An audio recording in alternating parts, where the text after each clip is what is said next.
Nam Durdinam Manye Mega Channam Na Durdinam Yaddinam Krishna Samlapam Kata Piyusha Varjitam. It says there is something called a good day and something called a bad day. So people in Seattle will agree with me. In general, it says that Taddinam Durdinam Manye Mega Channam Na Durdinam. So whenever it is cloudy and raining, it is usually considered inauspicious. Everybody feels a little lazy, cozy, want to sleep more time maybe. But actually that's not the definition, it seems. So this verse says, whichever day where we are not able to discuss Yaddinam Krishna Samlapam, wherever we are not able to discuss any spiritual topics that uplift our consciousness, that day is the bad day that this verse says. So we will begin with that verse. Since there are few new people, by the way, before we begin, let us offer a prayer to Hanumanji and whoever can control this TV. We tried to buy a new TV. I mean, this is very old TV. We usually don't watch much TV. We usually hear just classes. It didn't give much trouble until last weekend. Only last Saturday it started switching off randomly. So it's also taking naps, I suppose.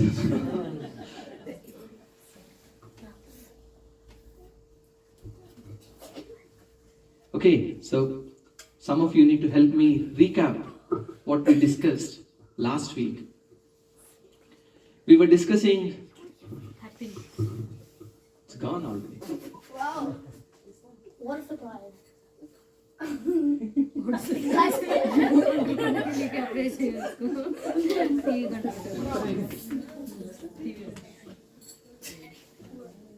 People are so happy to find a companion who is also sleeping. What does this picture? What were happy people? Right? Both of them.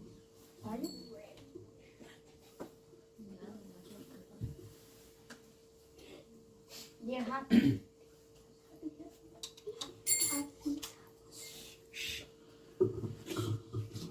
Most of us consider the goal of life to be happy. Yes? Yes. Anybody here who is aspiring to be unhappy? I hope not. See, even though all of us are attempting to be happy, unfortunately, sometimes it feels like unhappiness, sometimes distress, misery is forced upon us, even though no one wants it. Even though nobody wants to die, death is forced upon us. We offer our humble obeisances. We offer defeat. We accept defeat. Offer defeat? We accept defeat.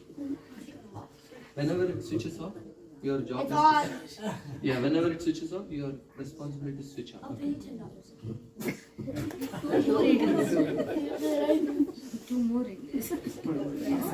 So we were discussing how everybody wants to be happy, but we were also discussing that there are 4 things that are stopping us from to be happy all the time.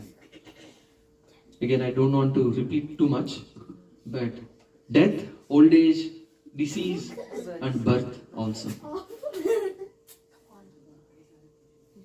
Got it. It's okay. I think all of you memorized by now. And then we are also discussing one of the aspects of learning spiritual knowledge is to know that we are not this body, but we are something higher. What most Kali Yuga people are stuck at is we think we are our mind, which is why Netflix is so popular, which is why Facebook is so popular.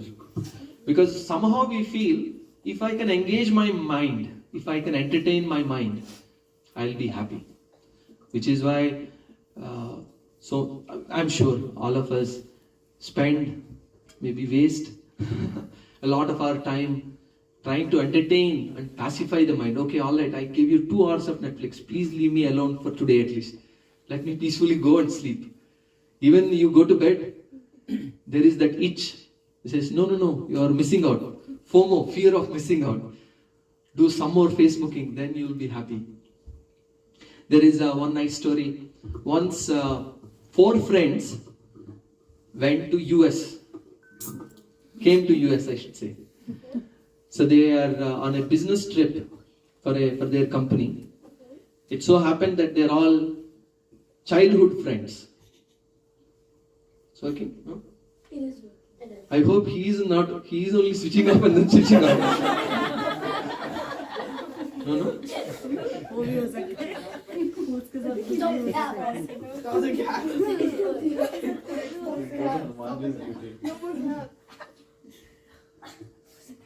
Okay, so we will stick on this picture. And so they went, as usual, they worked very hard. It's okay. That's all. Will you try without presentation? It's on. Is it? Both are failing actually. This is where, when we did our demo testing today morning, this had the highest success. It's okay. We don't need the screen for now. This story can work without the screen also. So how many people came to US? 4 people. So all 4 of them, they worked very hard, and the weekend came just like this. So they came. They were staying in a hotel, and they got let's say maybe New York or some other place where there are no earthquakes. So they have a very tall hotel, and they are staying in the 100th floor or something.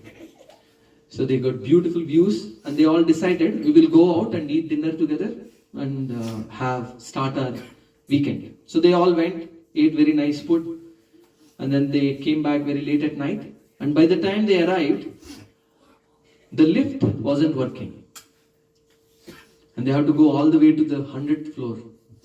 They said, "Oh God!" But they anyway have no other choice.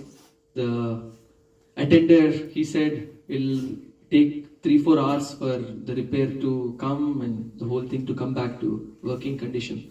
So they decided, all right, we'll just chit chat and go. So they started walking. And as they started walking, one of the friend gave an idea. Why don't we tell stories? We all studied together, grew up together. Why don't we just discuss some stories of how we grew up? So then they started talking about it. They said, hey, remember both of you studied together, LKG together. And so then he moved to my school and we studied till 5th grade. And then, so you studied in college together. Like that they were discussing and till they were able to go to 25th floor. And they ran out of stories. And then they said, okay, why don't we talk about how you guys got married? So they said, wow, yeah, that we will discuss. So he said, yeah, he loved 1, 2, 3, 4 girls, none of them married him. So college friends, they pull our legs like that. So then they were discussing how they got married, each of them got married, how each of them had children, and with hard struggle, they got jobs, and eventually a lot of sleepless nights with work and maybe kids. And slowly discussing like this, they came up to the 50th floor. And then they naturally started discussing about how their work had an impact on their health. They were a little distressed. And then they started talking about their parents, how their older parents having to take care of them was a little challenging for them, especially because they are away. So and as they were talking, one of the friends said, yeah, I miss my father. He recently passed away about 4 or 5 years ago.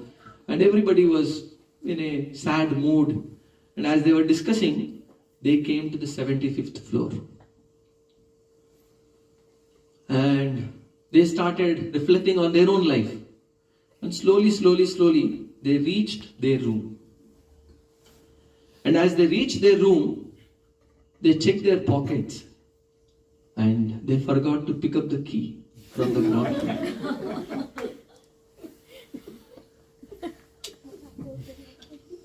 So there is a moral to this story. We are also like those friends.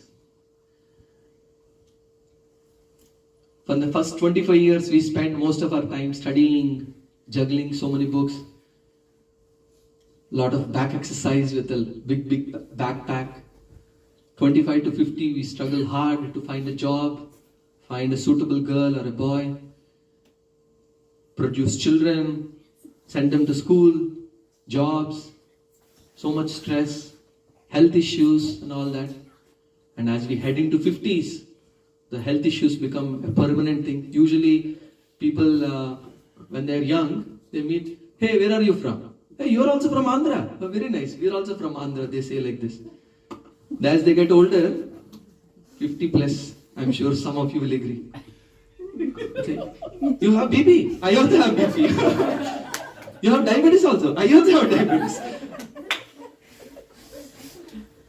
It's a very common sight for especially. So that's the unfortunate reality. As we get older, diseases are part and parcel of our life.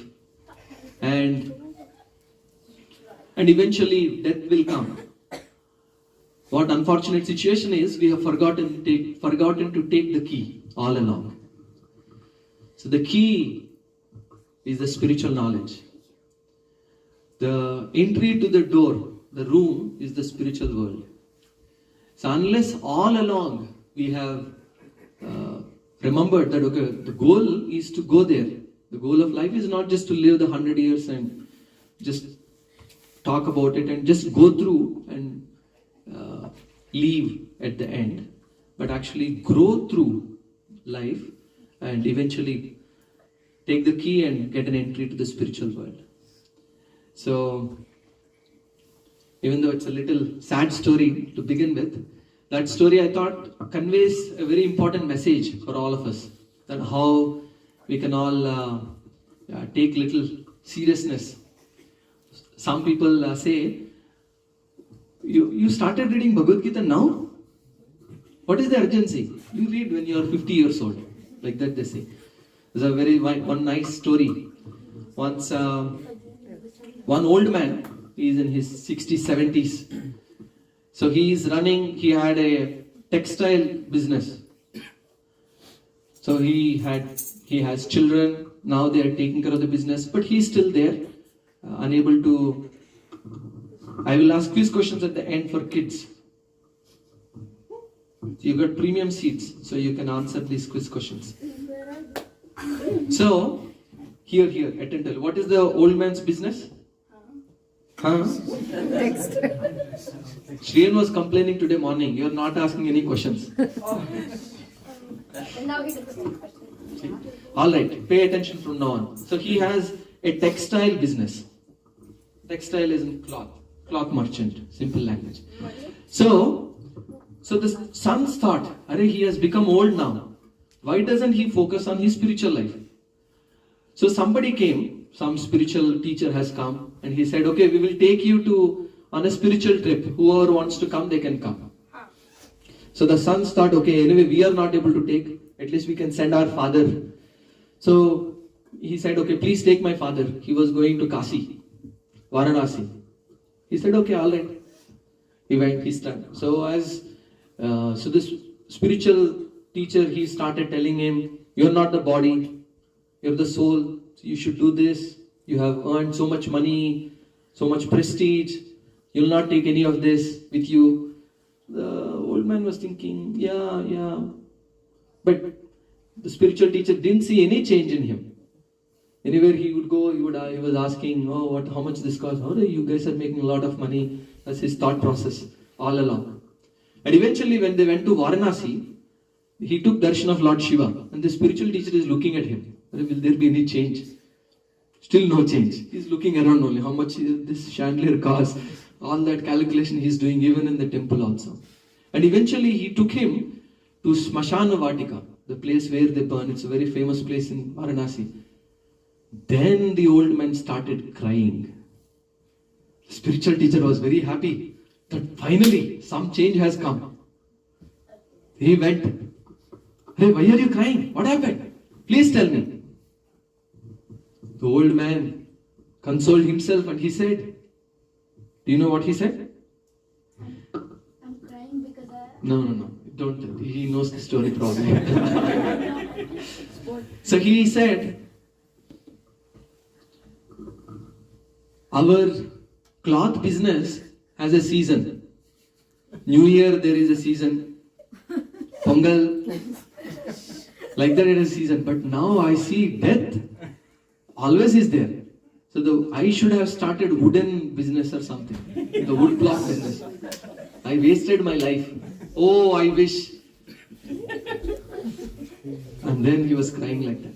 The moral of the story is that however we lived our life for 40, 50, 60, 70 years is how we will live in the last 10, 15, 20 years also. So it's not that spirituality we were discussing last week is like a spare tire. Any health issues, we then go to God. Or financial issues, fear of layoff. Oh God, please, my green card is almost close. Please, just 3 more months, 6 more months, maybe 1 more year.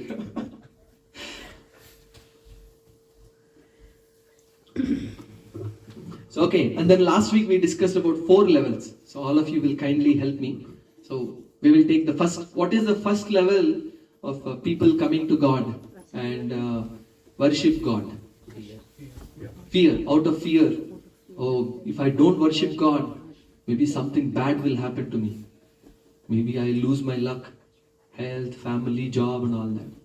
And what is the second level that we discussed? This section only. Asha, desire. Out of desire. Okay, I will break 100 coconuts. You please give 100 marks to my son. Not total, huh? Math 100 marks, science 100 marks. So this is very common, especially in Indians. We go to God asking. This is a standard business actually. I mean, if you see non-profit organization making crores and crores of money, and some of the organizations are using that money properly, but it's the tendency of the living entity that we are talking about. So desire is like, okay, God, I will worship you, but you give me something in return, something material in return, so I can have more comfortable stay here. And what is the third level? Kartavya, or duty, out of duty. God, I don't need anything, but you have given me so much already, so I feel some responsibility to worship you. And then what is the final level? Love. Out of raga, out of attachment. Genuine love. And then we also discussed devotion. Bhakti actually is not just a feeling in our heart. I love you. But when you work, no. Sirf I love you. Can't do anything for you. So love actually means action. It actually means service. Today we were hoping we will watch a video of Sudhama. So we will pray one more time and hope the video comes.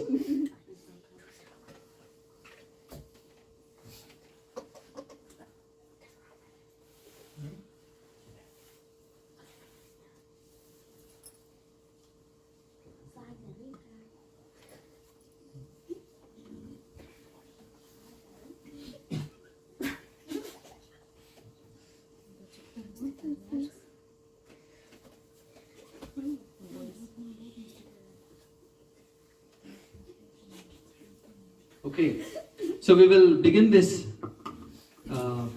movie and then we will pause at certain points and we will have some question and answers. Q&A.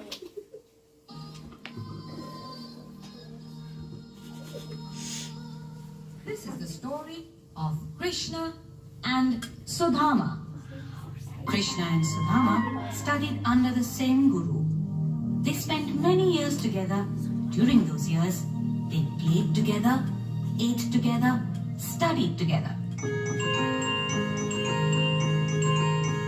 They even played pranks on the other children and hermits in the ashram. Krishna and Sudhama were inseparable. But as all things, good or bad, come to an end, the day came when their education was complete.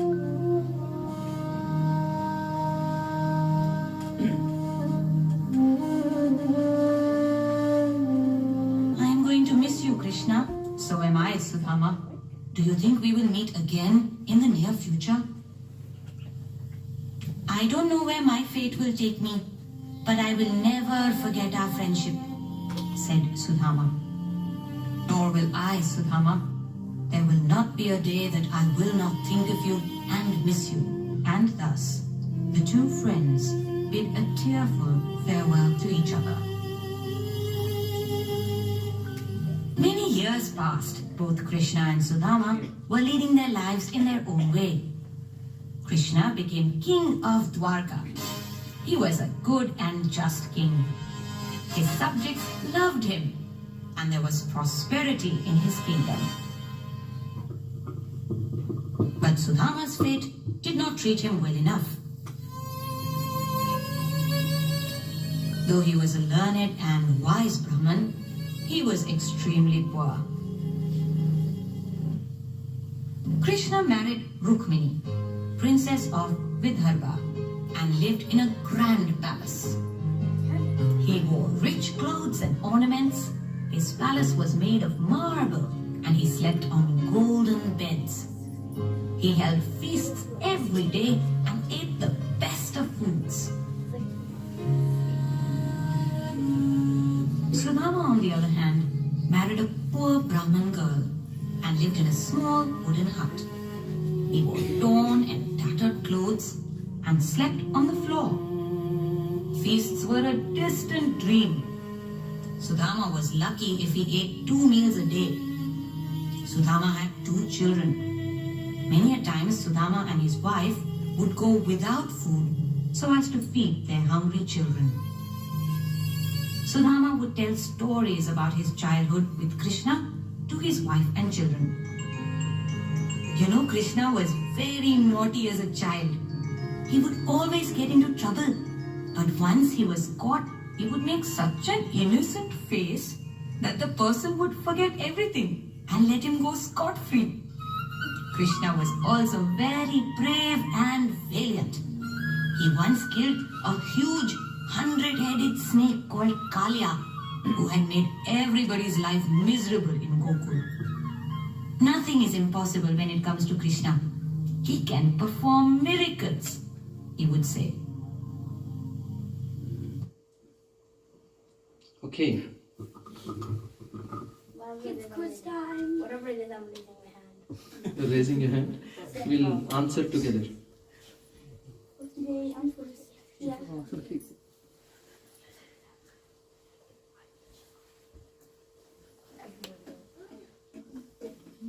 All right. Here is question number 1. Can someone take a mic, a second mic? Okay. We will each of you read one question, okay? You can start. Whoever can start. Akshay. We did discuss earlier. You can read from here. We earlier discussed Krishna is God. Then how can he be naughty in his behavior, stealing butter from gopis' homes, making pyramids with his coward boys? God is supposed to be well behaved. So the question here is, God is supposed to be well behaved. He's supposed to set a good example. How come God is naughty, stealing, cheating, breaking? So we have, okay, due to technical difficulties, I'll try to read the question. Technical difficulties. No, I will read it. You read it? You're able to see? Yeah. Okay, go ahead. After all, God is all powerful, and he has the right to behave the way he wishes. So Who there can are 4 challenge him? options. So the first option is, After all, God is all powerful, and he has the right to behave the way he wishes. Who can challenge him? The second answer is, one should not point out such small flaws in God's behavior. Why don't we see other good things he did? The third one is, because when Krishna comes as a child, he can be forgiven for such acts as we do with our children. The last one, Krishna enjoys loving relationships with his devotees in the most intimate fashion by such pastimes. okay, so out of all these options, there can be multiple also.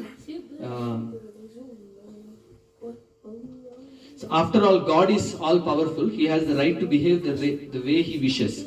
Who can challenge Him? Raise You your think that hand. might be right answer? You need to be very silent. You are creating a lot of disturbance. But he's grabbing. Shriyan, you come sit this side. You sit next to me. Usually they say our own child is the most difficult to control. Shyamu Kumari sent him here so that she doesn't have to take care of him.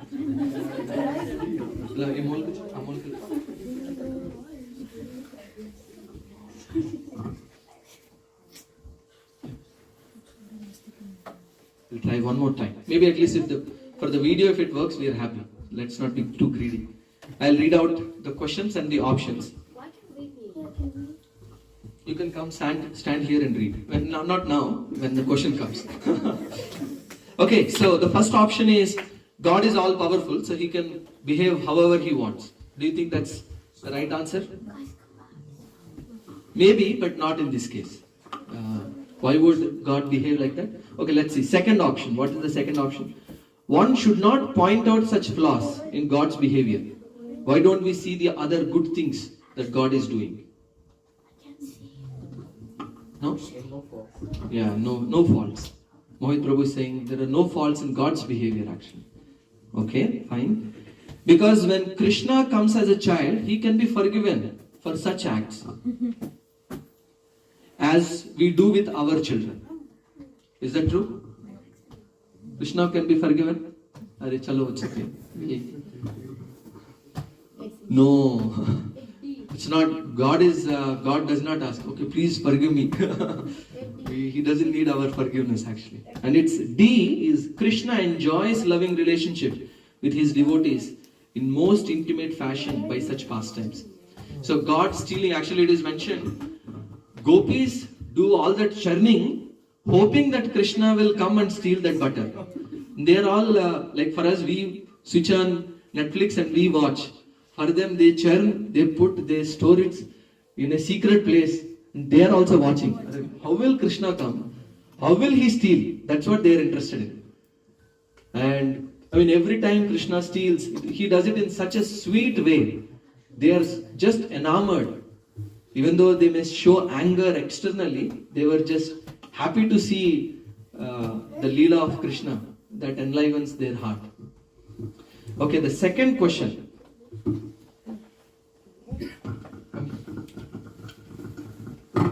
Why would the gopis whose buttermilk pots that Krishna broke by rolling stones not punish him? A. Because Krishna was God and gopis were forced to let him go. Else taking action against God is dangerous. B. Krishna would keep such an So anybody innocent thinks, and lovely face. 1 second. Okay. Anybody thinks option A is correct? Gopis were afraid, or if I punish him, in Naraka I will be punished. No. Okay. Option B. B. Krishna would keep such an innocent and lovely face that the gopis' hearts melted and they let him go. Right? Yeah. So they were just so happy to see his mischief and then also the face. Okay. C. Pure devotees love Krishna with all their hearts. Such pranks of the Lord increase their love for him. Yes? And D. Such pastimes performed by Krishna as stealing butter or buttermilk are only meant to reciprocate his love with his devotees. They are not like a thief stealing someone's property in this world. So the fourth one is such pastimes performed by Krishna as stealing butter are only meant to reciprocate love. So it's just to increase the love of his devotees that Krishna does like this. It's not that Nanda Maharaj is lacking butter, so he goes to a neighbor's house to steal butter, more butter. Okay, we will watch. I think. Okay, one more question. Okay, you come.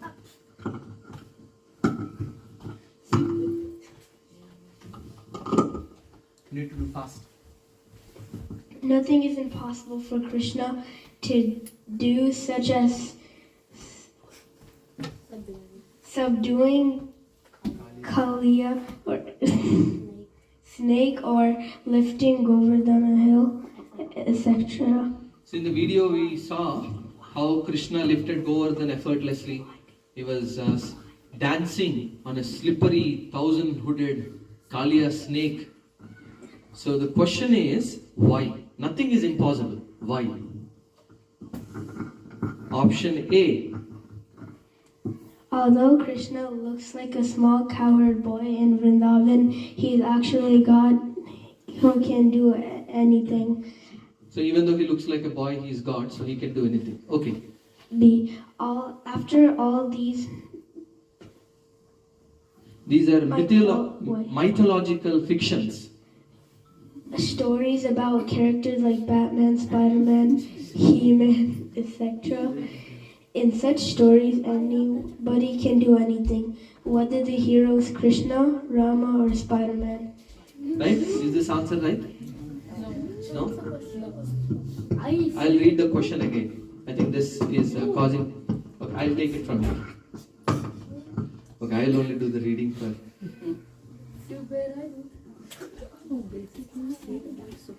We will all get up once. Get up. Stand up once. Get some energy into our bodies. Raise your hands up like this. Say Gauranga. Nityananda. Kids, you'll have to go back. You'll have fun, but if you have to behave nicely also. Alright, again, Gauranga. Nityananda. Now, all the men on this side will say Gauranga. Gauranga. Nityananda. Louder, louder. Hands up in the air and then say louder. Gauranga.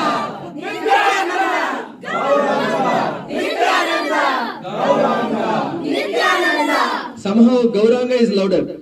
Again, we'll say one more time.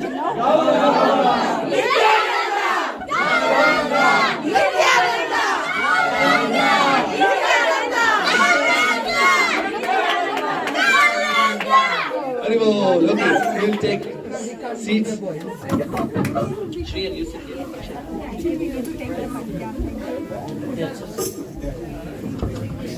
Alright, I will do the questions faster so we save some time.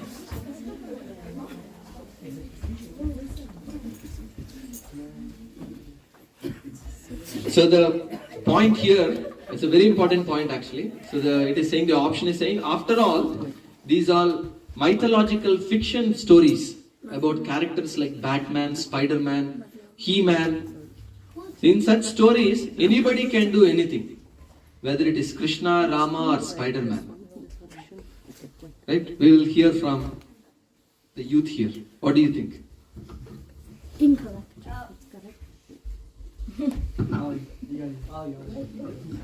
Probably not the right answer. Probably right. We'll give them a round of... For the first session, that answer is very good. Now he'll explain why that might be the case. We'll take an answer from this section. Oh, he wants to go? Yes. Oh yeah, please. Go ahead.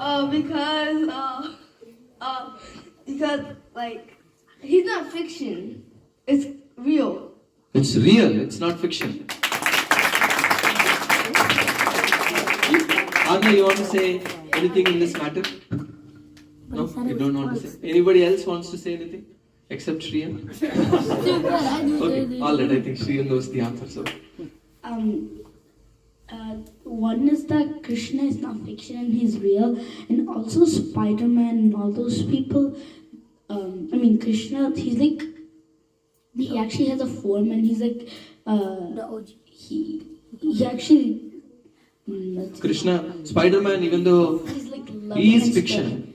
stuff. Yeah, and also like Spider-Man, he is a person, but he's fiction, and he doesn't really like show affection to anybody, or like he is not He doesn't inspire love. Yeah. Actually, that's a very nice But point. Krishna, he makes everyone happy. Like if he's happy, he makes everyone happy. Very nice. We'll give him a round of applause.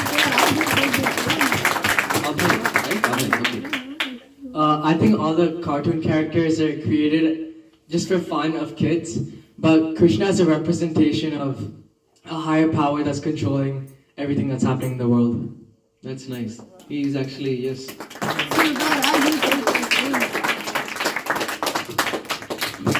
There is one more important aspect to this. When we read Harry Potter, for example, it only entertains the mind. But the story is of our Puranas. And the activities of God in general are such that they entertain the mind, but at the same time they purify the heart also. Remember, we were discussing, all of us have 6 enemies lurking in our heart. Can anyone shout out those enemies?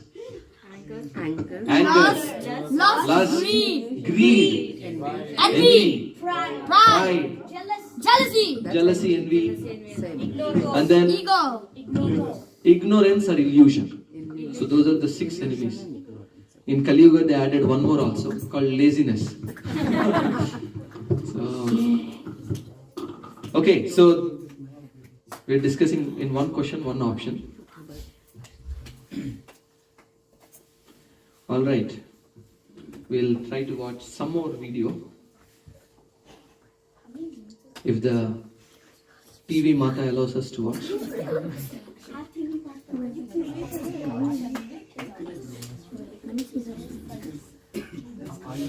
No, you can make the chat now.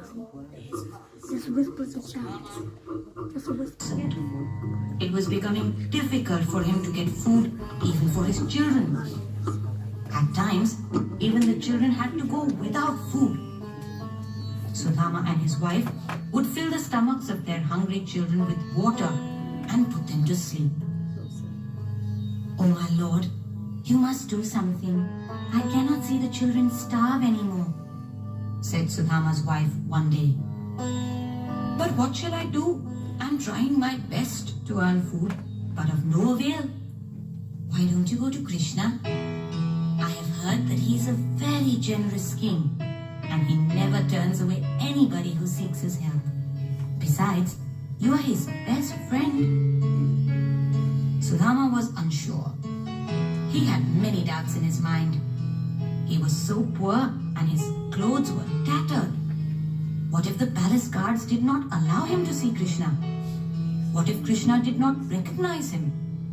After all, so many years had passed. Besides, he was feeling ashamed to approach Krishna for help. But his wife was so desperate that she prodded him. "Why don't you just visit him? Meet him if you can, for the sake of our children. Please, my lord, even if he does not recognize you or help you, at least we will have tried." Sudhama knew he owed it to his wife and children. He decided to put aside all his doubts and go to Dwarka. He would try to seek an audience with Krishna for the sake of his children. The next day, he put on his least torn clothes and prepared to leave for Dwarka. "My lord, Krishna may be king, but you are his childhood friend. Don't you think you should take something for him as a present?" asked his wife. "But what do I have that I can take for somebody like Krishna? He must be used to eating the best food, wearing the best clothes. What can I possibly take that will satisfy him?" said Sudhama. But his wife was persistent. "Whatever it is, you certainly should not meet him empty-handed. I will make some flattened rice. Take it with you. I remember you telling me Krishna loved flattened rice when he was a child." Thus, Sudhama's wife took out the last bit of rice that they had in the house, cooked it with utmost care, and gave it to Sudhama. Sudhama wrapped it up in the best piece of cloth he had and set off on his journey. walked for many days. He would walk from morning to dusk, rest under a tree for the night, and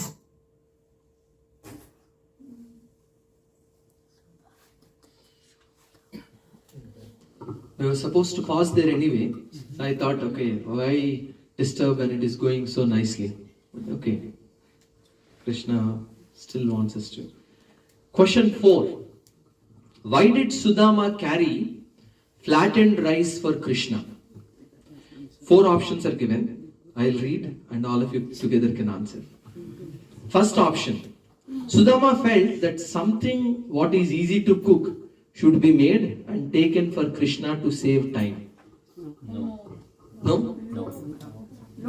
If you don't agree, please feel free to say loudly also. No! Okay, good. Thank you. We accept that.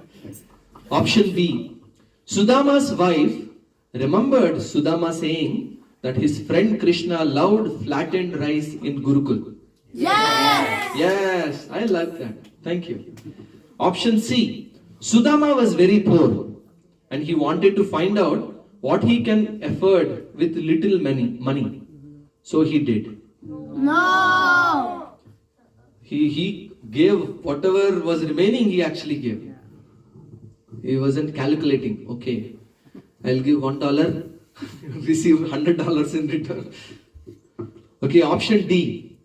Sudama's wife thought she could give a cheap thing to Krishna and get a great amount of wealth from him. No. Okay, we'll try our luck again.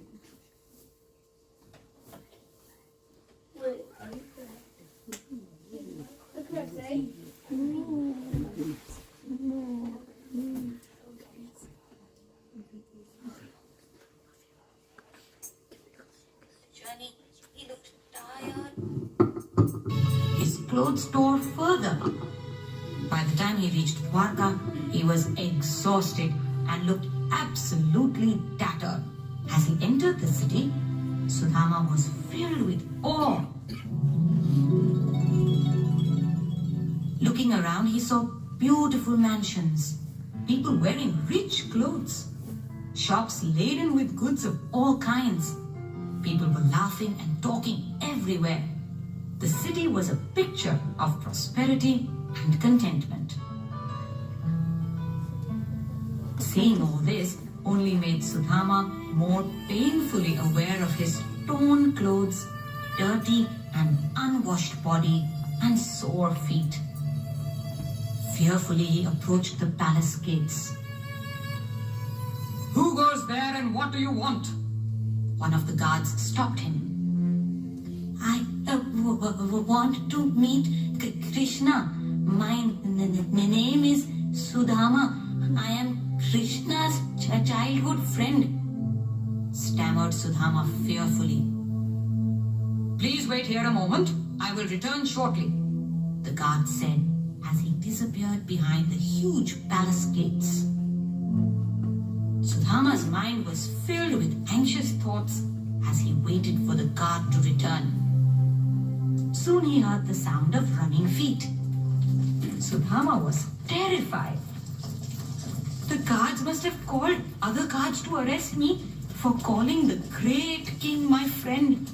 Whoa.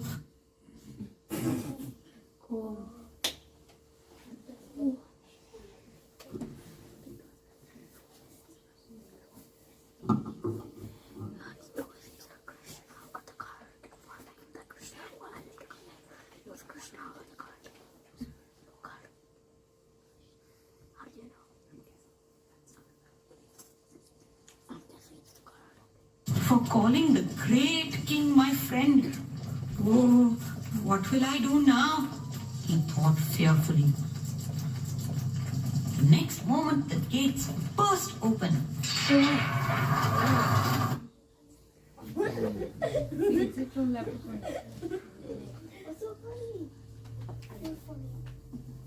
I know it's probably this is too small.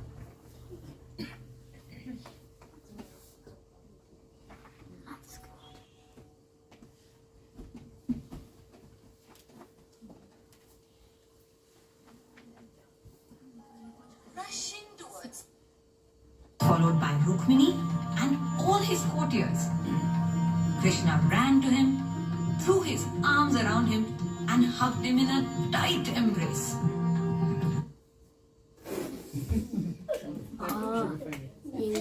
Alright. So maybe I'll narrate.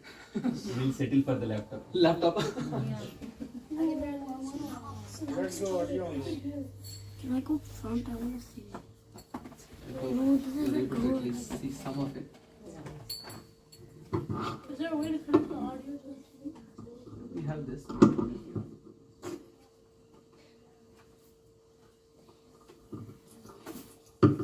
Next moment, the gates burst open.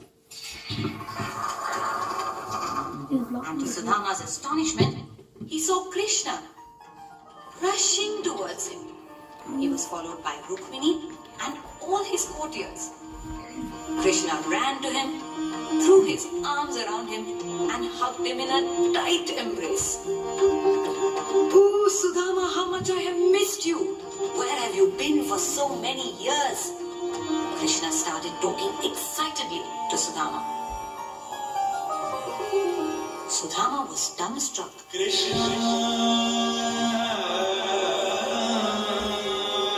He could not say a word. His eyes filled with tears at the way Krishna had received him. But Krishna would not stop talking. He was very excited. Do you remember our days at the Gurukul? Oh, what beautiful days we spent there. And do you remember the way we sneaked off into the forest? He went on and on. Rukmini, do you know who this is?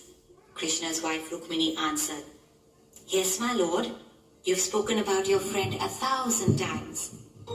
You also used to say that he will surely come to visit you someday. My lord, your friend must be tired. Why don't we take him inside and let him rest a while? You can talk to him all you want after that. Oh yes, please, come in, Sudhama. I was so excited to see you that I totally forgot about anything else, said Krishna. Krishna and Rukmini took Sudhama inside. Sudhama was amazed with the grandeur of the palace. Come, my friend, you must be tired after your journey. Let me wash your tired feet for you.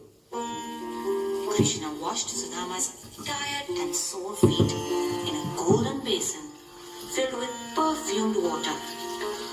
All the courtiers were filled with amazement and respect for their king. Krishna. What exemplary friendship! The king is washing the feet of a poor Brahmin. Long live Krishna. They whispered to each other.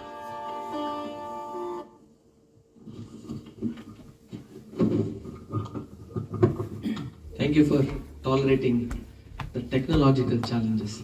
Actually, it is mentioned that bhakti cannot be contained or controlled by any material impediments also. So, I'm sure Krishna is deliberately testing all of us to see how interested we would be in hearing about him, purifying our heart and all that, despite all the challenges. So, I'm sure whoever is paying attention, he would be very pleased. Krishna would be very pleased. Here are a few questions from whatever we heard. By the way, some of you who weren't able to naturally watch all the details, as I thought that moment was very beautiful. When Sudama, they went inside the gate and they went to call, and he heard a lot of steps and everybody running. He was afraid. Maybe the guards went inside and called more guards and they are coming to punish because I said Krishna is my friend. So there is a very beautiful story. Another parallel actually. This is the story of Drona and Drupada. So many of us grew up hearing Mahabharata. Drupada is the son of a king then. He was young and Drona wasn't an acharya yet. So Drona and Drupada, they were attending the same Gurukul. Apparently, Drona is very talented from his youth. But Drupada was not so. So just as kids help with assignments, all the military assignments Drona would help Drupada. So being very pleased, Drupada said, when we graduate, when I become the king, I'll give you half of my kingdom. Like that he said. Drona really never had such intention. He wasn't breaking 100 coconuts to get something. So it was genuine friendship. So he said, no, that's not really needed. And moreover, we'll see. Eventually, they graduated and Drupada became the king. Drona, he was so poor, a Brahmana, but he was so poor that he couldn't even afford milk for his son. So there is a joke that his son confused rice milk, I don't know what they call it in English, but he thought starch to be milk, and all his friends ridicule him. Hurry, you don't even know milk? So looking at this condition, Dronacharya thought, no, I should do something. So then he thought, okay, my friend promised that he'll give me half the kingdom. So I'll go see him. Similar setup. So he also went there. He also told the guards, I am friend of Drupada, so please give me audience. So he heard, he said, no, don't bring him here. Just give him whatever he wants and send him. But Drona said, no, he is my dear friend, I want to see him. And insisting, somehow he came inside. And it is mentioned, Drupada was looking in all this direction, thinking, arey, he's blaspheming me just by his presence. Everybody thinks I am friend of that poor man. So thinking like this, and eventually he confronted and he said, there cannot be friendship among such disparity. Friendship can be there only among equals. Yeah, how can you believe that I said then, but now we are no longer friends? And anyway, so long story. Dronacharya, of course, he stood on his words, and he didn't want to accept some charity as a beggar. He went there as a friend, and humiliated he returned. And we know the long story how he eventually goes to Hastinapur, trains Pandavas, Kauravas, and eventually when they ask, what Gurudakshin can we give you? He says, you please go and bring that Drupada.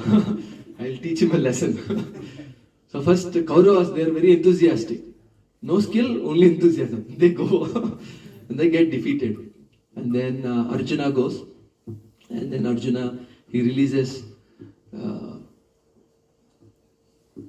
Kauravas, and he also brings Drupada also. And then Drupada gives him half the kingdom and all that. Anyway, long story. So in that context, if we see, Sudama was fearful that maybe people will come and arrest me and torture me or something like that. So then when the gates opened, that I thought was a very beautiful scene where Krishna is running. He is the king. He is not an ordinary person. And he has an etiquette to follow also. But for God, all etiquette is secondary.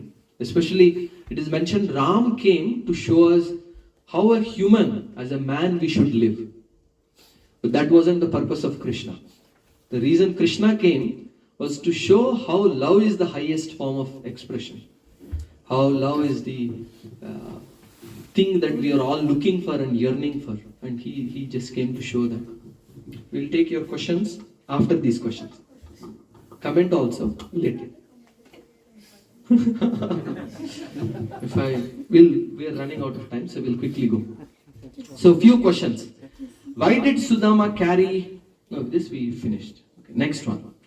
Why was Sudama dumbstruck by the way Krishna received him? Option A, again same thing. If you agree, don't agree, please shout out loudly. Krishna was in the role of a great king of Dwaraka, and Sudama was a poor Brahmana. Generally, people with high prestige associate with others of similar status, whereas here Krishna showered unexpected love. Yes. Yes? Good, thank you. Option B, Krishna was Sudama's friend in Gurukul days. Sudama wondered whether he will still remember Sudama after so many long years. Yes. Then we saw in the video also, Krishna was telling, hey Rukmini, do you know who this is? And Rukmini is saying, my lord, you told so many times, I remember.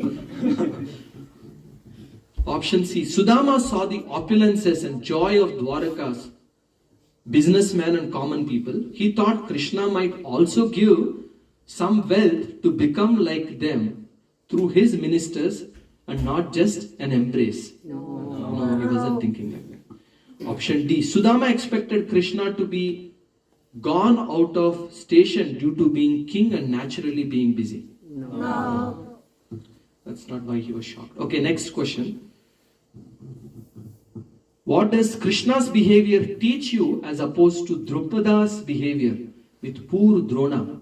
When Drona, who was his Gurukul schoolmate, visited him his palace. Option A, Drupada was affected by prestige and status and did not want to entertain Drona in his palace. Yes. Option B, generally people in a particular economic status or political position do not entertain people of lesser category due to fear of losing their prestige in society. Yes. Option C, Krishna proved to the world that he is the most loving father and friend of all living beings, and he cherishes that relationship the most, more than anything. Yes. Louder please. Yes. Option D, Krishna being the Supreme Lord does not care for our social status or education or wealth or high birth. He only is touched by our loving devotional service to him. Yes. There is one verse comes to my mind. I'll give a chance to Shri and or anyone else who wants to recite. In the 9th chapter of Bhagavad Gita, 9.6. Pushpam, Patram Pushpam. Anyone wants to recite? Okay, Shri. Patram pushpam phalam toyam yome bhaktva prayanchati tadam bhaktyam upahrityam ashnami mam ashnami pretatna. Do you want to give the translation? Quickly. So basically Krishna is saying that you can give me a leaf, water, flower or anything, but if you just give me without devotion, like I won't accept it. You have to like give it with love and devotion.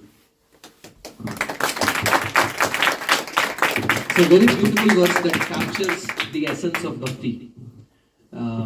What Krishna really wants is our love. And when we love God, it's not that God is lacking love, he is ignored by his parents, no friends to play with. That's not the case. When we love God, actually, when we give anything to God, not just love, when we give attention, time, whatever resources we may have, there is only one person who gets benefited. And that's not certainly Krishna. That's us actually. And there is also another beautiful pastime that comes from Mahabharata only, where Krishna goes as a peace messenger. They want to avoid Kurukshetra war. And Duryodhan, he says, hey Krishna, we cook chapan bhog for you. Come, eat. Krishna says, wait, I came here with a purpose. So I cannot accept unless you accept my message. Are you willing to give a small land to Pandavas and forego this Kurukshetra war? He says, no. Duryodhan says, no, that we will discuss later. First you come and eat. Krishna said, I am neither hungry nor are you offering with love. I'm sorry. On the other hand, actually it is mentioned, there is a very nice song actually. I don't know the lyrics memorized, so I wrote it here. Duryodhana ko bhog na khayo, ruk saag vidhur gar khayo, aise prem pujari radhe, sham sham sham. Aishe prem pujari radhe, sham sham sham. It says that, so Duryodhana offered bhog, but he didn't take. So he went to Vidura's house. So when Krishna went to Vidura's house, Vidura was out. His wife was so happy seeing Krishna that she offered him a seat and then she offered him a banana. She opened banana and in the excitement of receiving Krishna, She threw the banana and gave the peel to Krishna. Krishna was also so enamored by the pure love of his devotees. Even he did not notice. Can we imagine the Supreme Lord who is in the heart of every living entity, who knows every atom moving, he is aware of that. But he was completely unaware and he ate it also. That word, Ruka Saga, the peel of the banana, he ate. Very tasty. Like that. So, okay, we will try our luck one more time. And this is the last section and hopefully we will finish the video.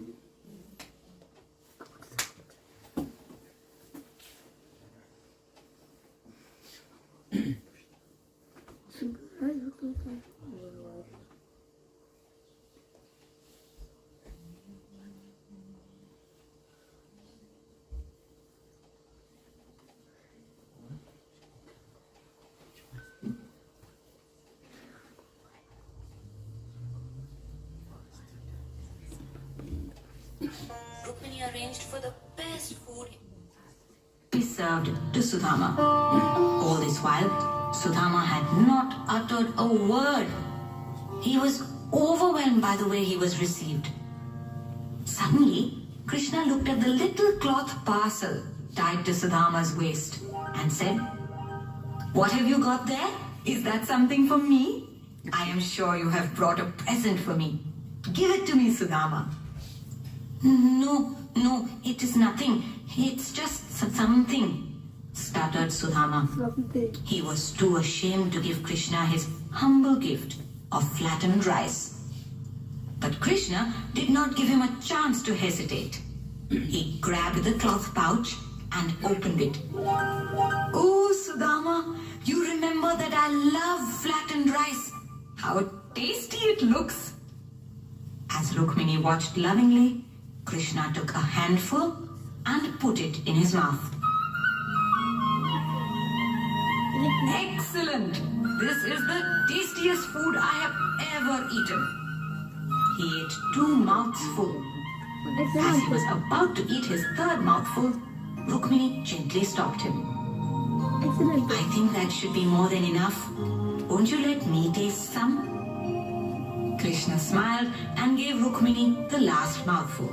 As Sudama sat and watched Krishna eat his humble offering, his happiness knew no bounds. He had never imagined that Krishna would be so happy to eat his simple offering. Krishna and Sudama talked all day. It was the happiest day of Sudama's life. He was so happy to be with Krishna that he forgot all about why he had come here. Even as it was time to leave, Sudama did not want to tell Krishna the reason behind his visit. "He has given me so much love and respect, how can I ask him for anything more than that?" he thought, as he decided not to say anything to Krishna. After spending a few glorious days with Krishna and Rukmini, Sudama decided it was time for him to go home.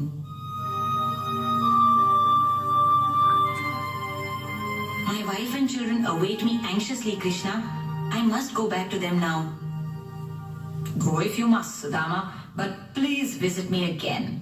I will never forget these happy days I have spent with you," he said sadly.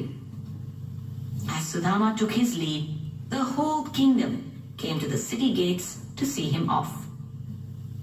Sudama was overcome with happiness and emotion. Only when he neared his village did he realize that he had not brought back any money or food. He thought of his wife and hungry children and was sad.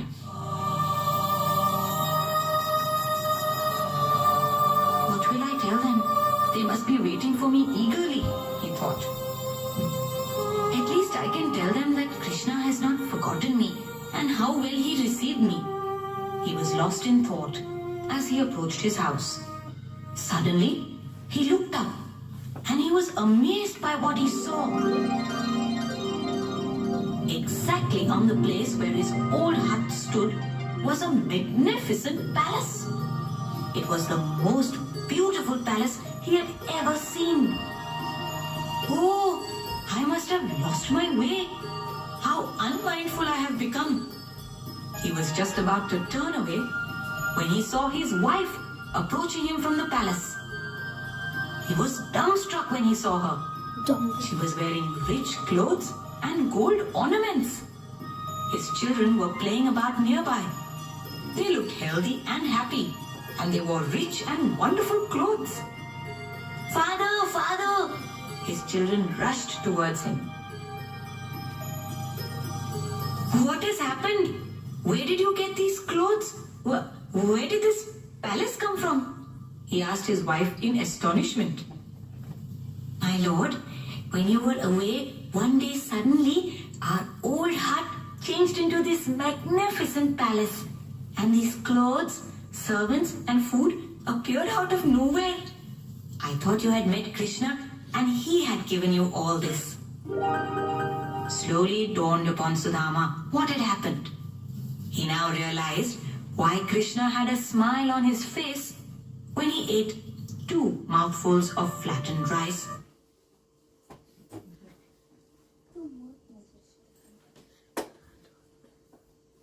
Okay, we'll take it as Lord's intervention. We'll take a few more questions and then we'll end.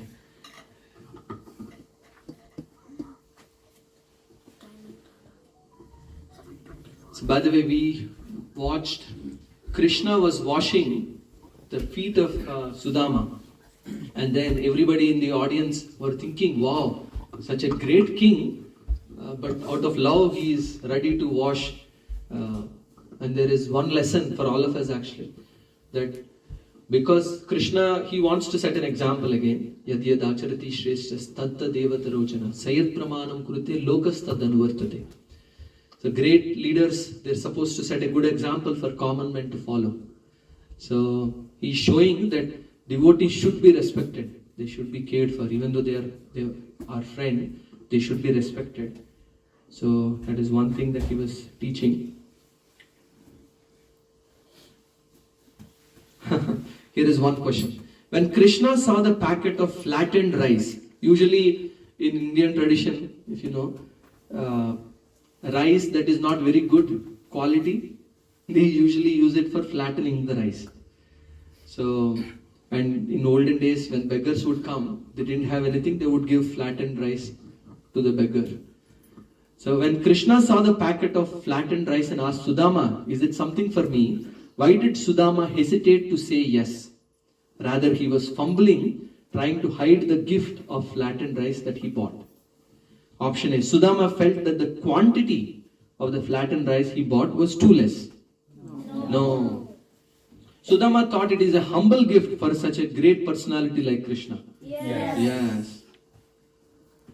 Sudama thought that he could have brought something sweet instead of a salty item. No.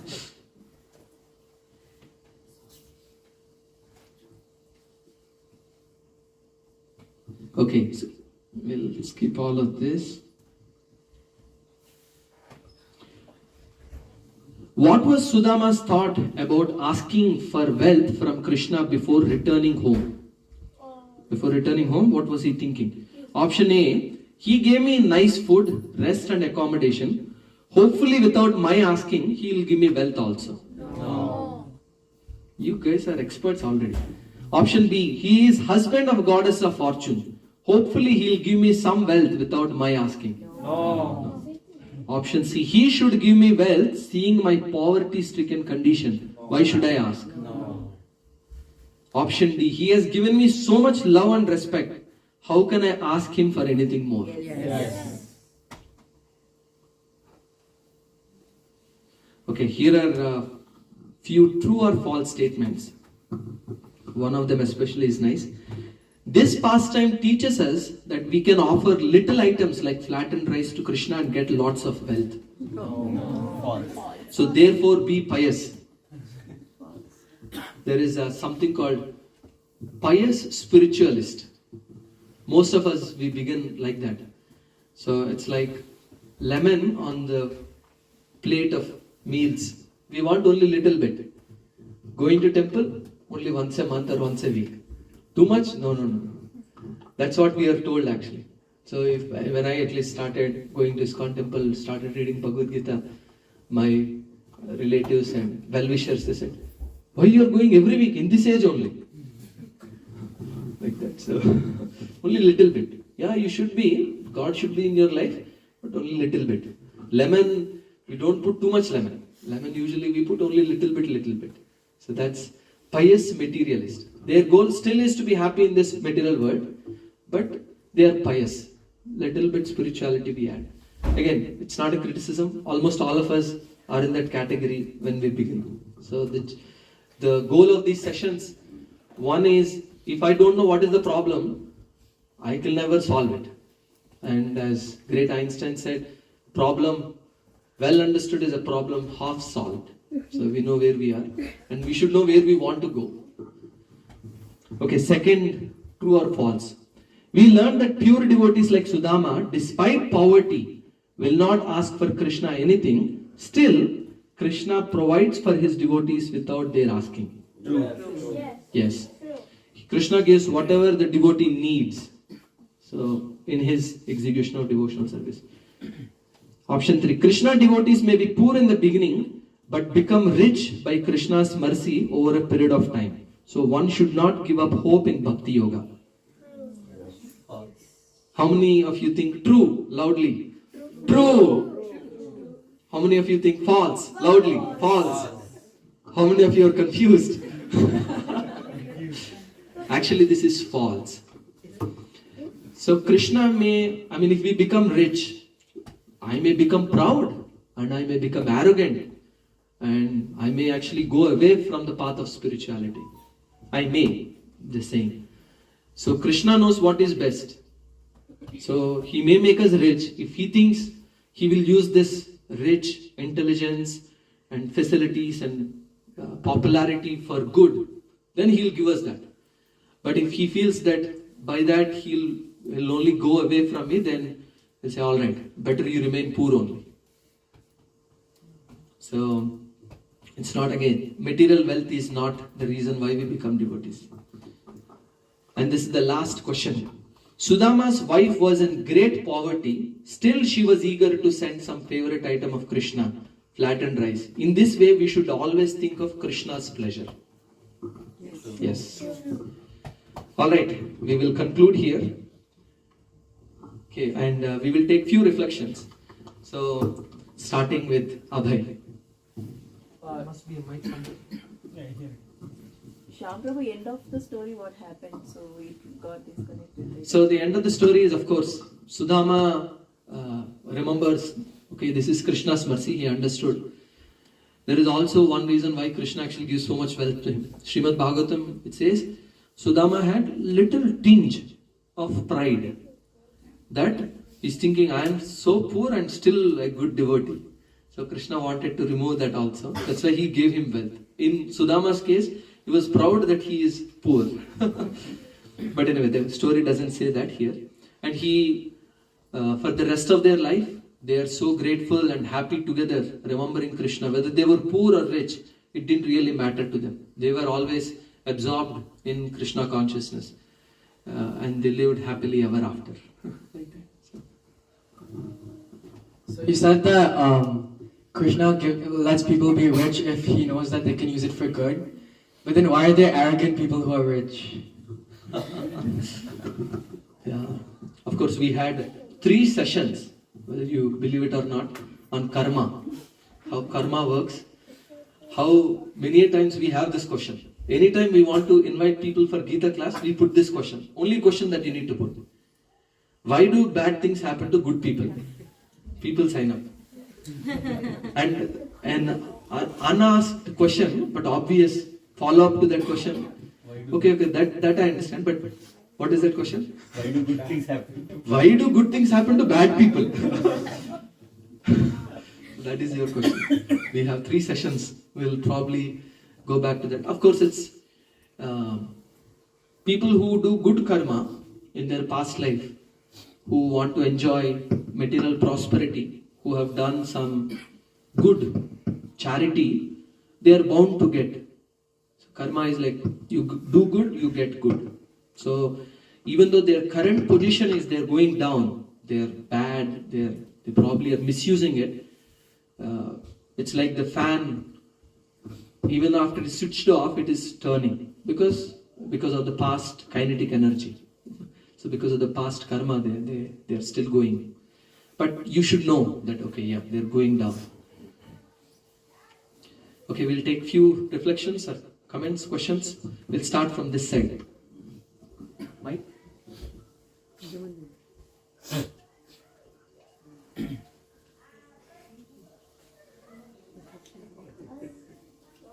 Someone has to share. That section, someone has to cover. No? No one wants to share anything? Okay, Vijay Garu is the brave soul who wants to share.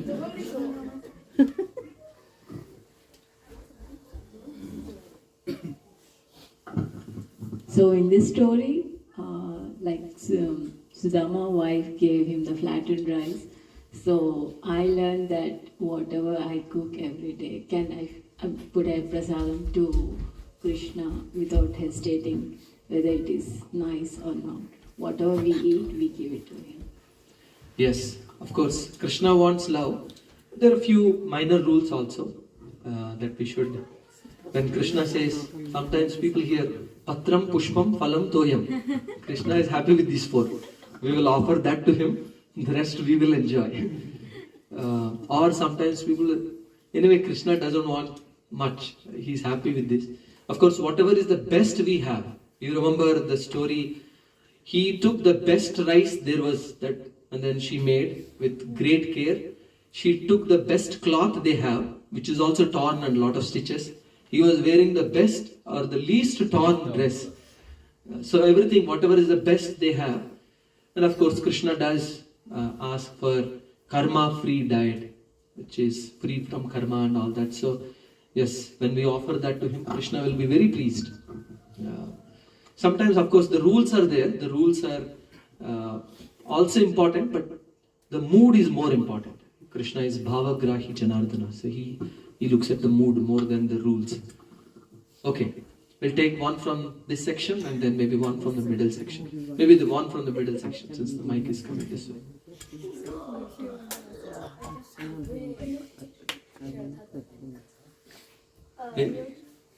Anyone in the back? Okay, Archana ji. Fast. 10 seconds or your money back. 10 seconds. Hare Krishna. We say that whatever we prepare at home, we have to offer to God. For this, I have one question.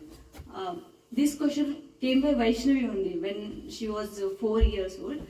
Amma, why God is not eating? You are keeping in front of God, and why He is not eating? And she is telling that, please eat this, like that. She was telling whenever she was 3.5 or 4 years, like that. So that time I was not able to give answer for this. Even now also I am not able to give answer for this.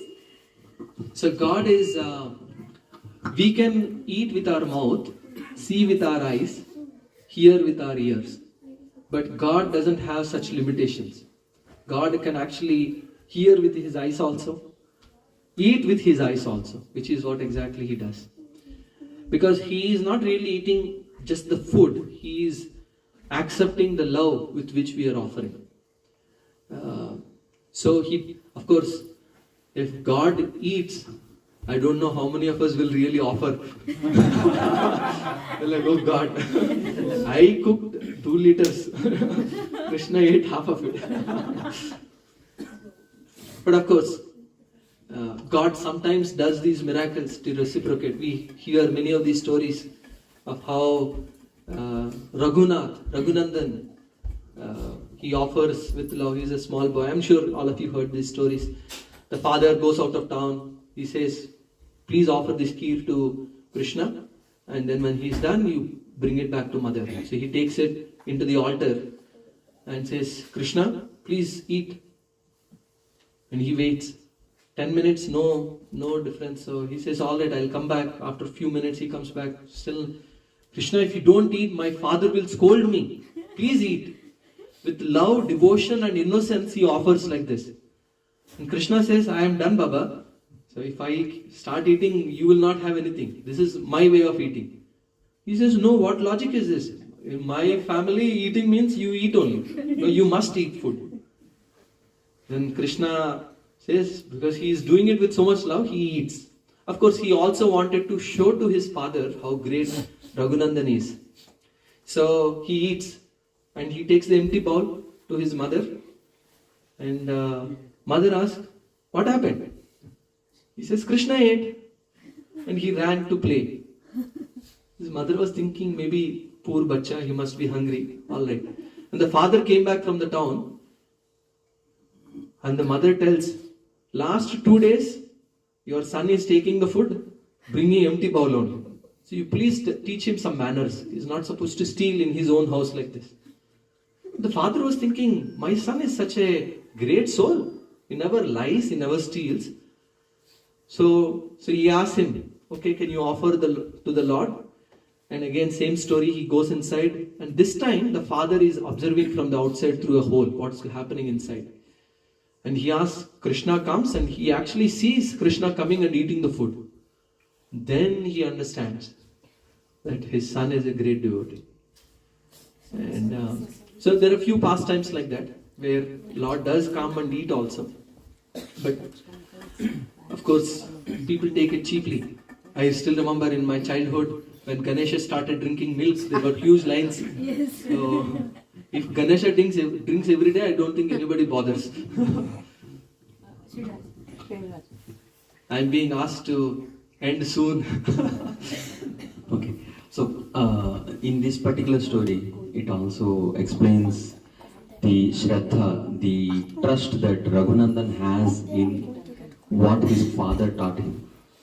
So because of that trust, he's like, if it doesn't happen according to what my father explained to me, that means I'm doing something wrong, or it's not happening the right way. So that's why, he would be insistent on Krishna actually. So he knew that Krishna is not just a deity made out of wood, rock. He had complete firm belief and faith. Of course, it doesn't arise automatically. He must be a great sadhu in his previous life, controlled his senses, must have done a lot of austerities and bhakti also to be able to get to that point. Okay, one final point, anyone? There is one more video, one of the videos of Ismail I went through. So there one example was given was when you read a book, you go through the content, it goes into your brain. And if you keep the book aside, are the content still there? Yes. Same way Prasadam also was mapped to that context. The Lord blesses with his vision. So, alright, we will pause here because it's late. I don't know, somehow, today I was thinking we'll finish early. We will do more things, I thought. But Krishna has other plans. So, we will directly jump to Kirtan. So maybe kids can come if they like for Krishna Jinka. So I want to thank all of you for your attentive audience.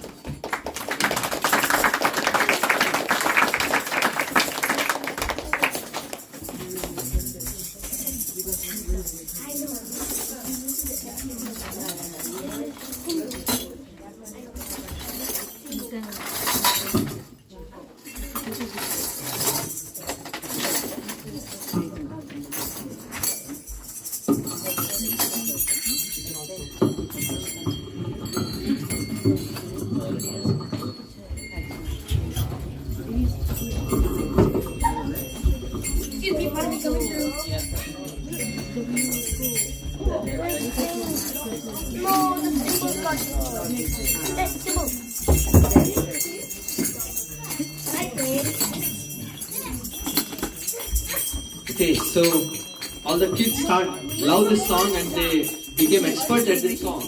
I don't know if the lyrics come and stay on. Hopefully we will have the kids sing today. I'll begin and then everyone gets a chance, okay?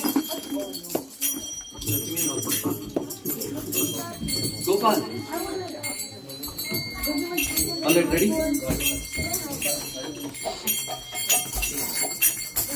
Krishna Jinka. Yes. Randomly choose it. Ready? Everyone is ready?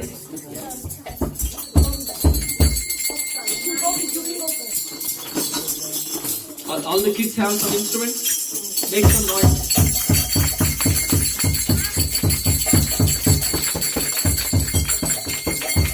With all the devotion that we can muster and all the energy. For the new people, by the way, in case towards the end you may think all of us have become crazy. But towards the end, you will please go with the flow. Krishna jinka naam hai, Gokul jinka dhaam hai. Krishna jinka naam hai, Gokul jinka dhaam hai. Krishna jinka naam hai, Gokul jinka dhaam hai.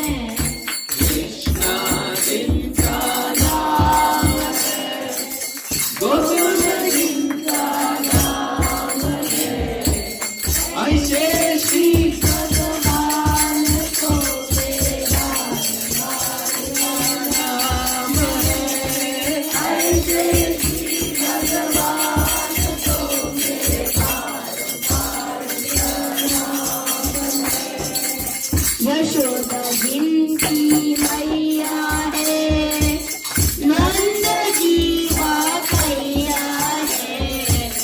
Yashoda जिनकी मैया है, नंद जी का भैया है। ऐसे श्री गोपाल को मेरे बाल बाल प्रणाम है। ऐसे श्री गोपाल को मेरे बाल बाल प्रणाम है। राधा जिनकी मैया है, अद्भुत जिनकी माया है। राधा जिनकी मैया है, अद्भुत जिनकी माया है। ऐसे श्री घन श्याम को मेरे बार बार प्रणाम है। ऐसे श्री घन श्याम को मेरे बार बार लूट लूट गई आयो, चरायो, लूट लूट गई मक्खन पायो। वाला वाला संग चरायो। ऐसे लीला राम को मेरे बार बार प्रणाम है। ऐसे लीला राम को मेरे बार बार प्रणाम है। बचायो, गज को पांड चुरायो। द्रुपद सुत को राज्य बचायो, राज गज को पांड चुरायो। ऐसे सीता राम को मेरे बार बार प्रणाम है। ऐसे सीता राम को मेरे बार बार प्रणाम है। गुरु पांडव को युद्ध बचायो, अर्जुन को उपदेश सुनायो। गुरु पांडव को युद्ध बचायो, अर्जुन को उपदेश सुनायो। ऐसे दीनानाथ को मेरे बार बार प्रणाम है। ऐसे दीनानाथ को मेरे बार बार प्रणाम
What about the guy that plays the maracas?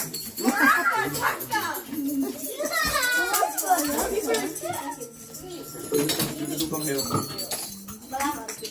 You're playing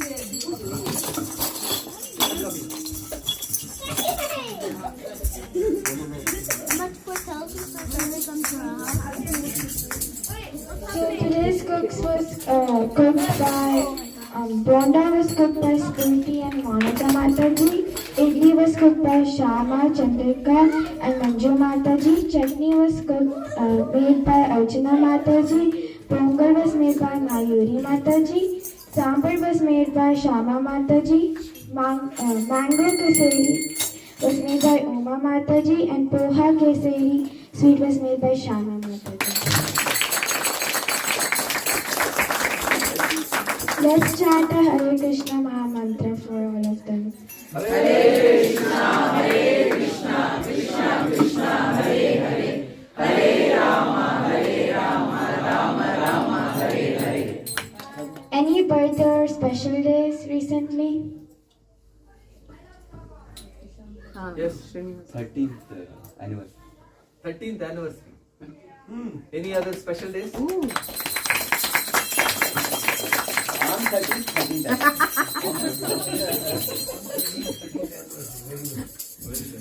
Let's chant a Hare Krishna Maha Mantra. We pray that Srinivasa Garu and his family goes on in devotional life. And Probably we should do 13 times.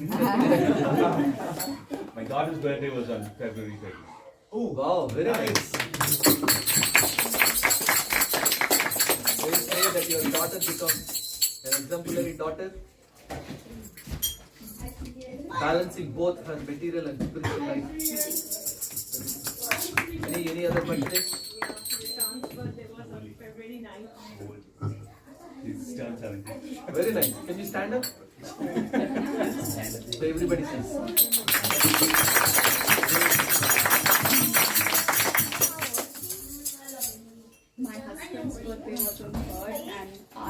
anniversary is on 19th. Oh, wow, very good. Now people are opening up. Let's chant a Hare Krishna. Hare Krishna, Hare Krishna, Krishna Krishna, Hare Hare, Hare Rama, Rama Rama, Hare Hare.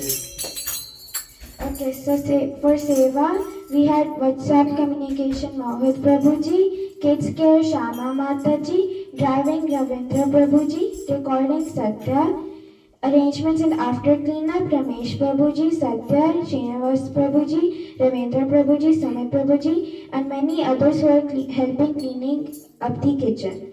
Plates, spoons, and cups were arranged by Lata Mataji. So let's have a Hare Krishna Mahamantra, please. Hare Krishna, Hare Krishna, Krishna Hare Hare, Hare Rama, Rama Rama, Hare Hare. Thank you very much. We will give her also One point I forgot to mention, because the story is centered on poha. Today, I requested Shamakumari to make some poha sweets, so that's the connection. As you are eating, you can remember Sudama and Krishna more.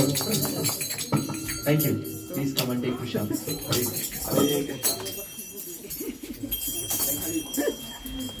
कदम के लिए wait नहीं कर सकते।